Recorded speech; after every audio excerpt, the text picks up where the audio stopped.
casharadeenii noo socday oo ku saabsanaa cryptocurrency-ga iyo update-kii u dambeeyay suuqa waxa uu marayo suuqa saa ujeedaan maaragtay waa la daadiyey oo maaragtay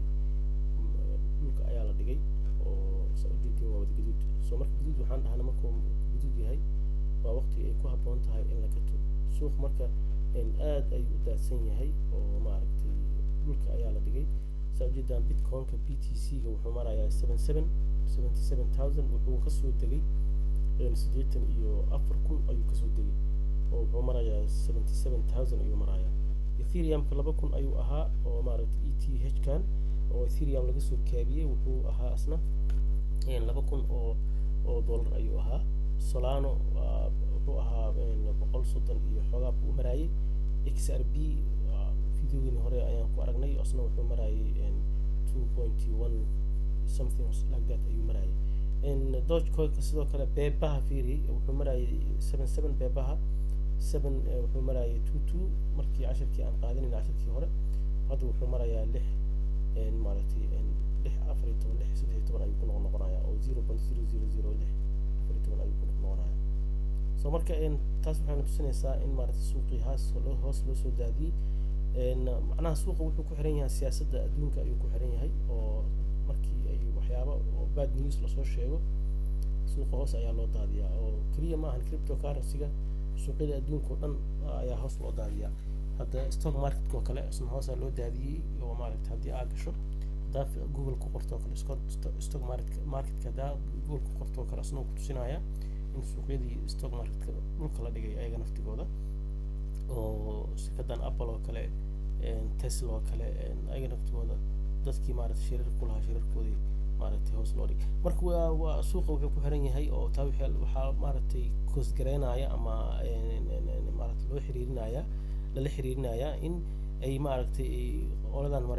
Mareykanka in ay ku soo rogeen canshuuraad China iyo Europe marka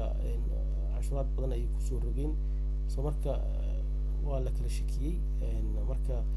qof walba marka wuxuu sameeynaya ayuu galayaa soo marka taasna waxay cost garey kartaa in suuqii uu hoos u dhaco oo maaragtay cryptocurrency-gii uu dhulka aado dad badanna waxay u arkaan in maaragtay suuqa u daatay maaragtay in dhibaato ay tahay dhibaato ma ahan waa janis qofka marka waqtigii wax la gada lahaa hadda ayay ku habboon tahay qofkii lacag haysto inuu iska sii gishto oo maaragtay kulli lacag badan ha gelinin lacag yar iska sii gisho oo maaragtay waxa laga yaabaa suuqa inuu hoos sii aado soo marka laakiin waa waqti ugu habboon tahay oo lacag la gishto oo maaragtay qofka ka faa'iideysana waa janis muhiim ah waa fursad soo martay waaye oo aan la heli karin fursad dahabi ah waaye dadka qaarna waxay u arkaan inay maaragtay ay dhibaato ku tahay oo dadkii lacagii hore ugu jirtay oo kale in lacagoodii hoos ay u dhacday waa dhici kartaa aniga naftii hadda lacag ay ugu jirtay oo lacagteeda hoos ay u dhacday kama welwelsani oo waxaan ogahay in suuqii uu soo noqon doono mar insha Allah oo noo soo noqon doono ayaan maaragtay isleenahay laakiin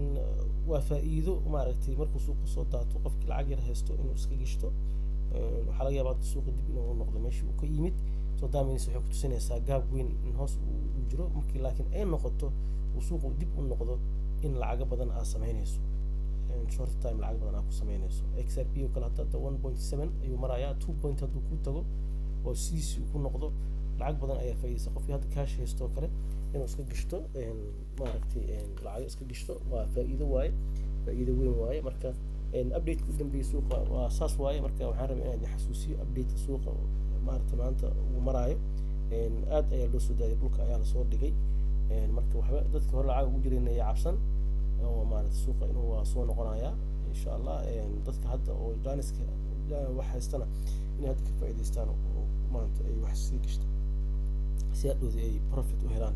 ama faa'iido ay u helaan casharkeena maanta intaas ayaan kusoo koobaynaa assalaamu calaykum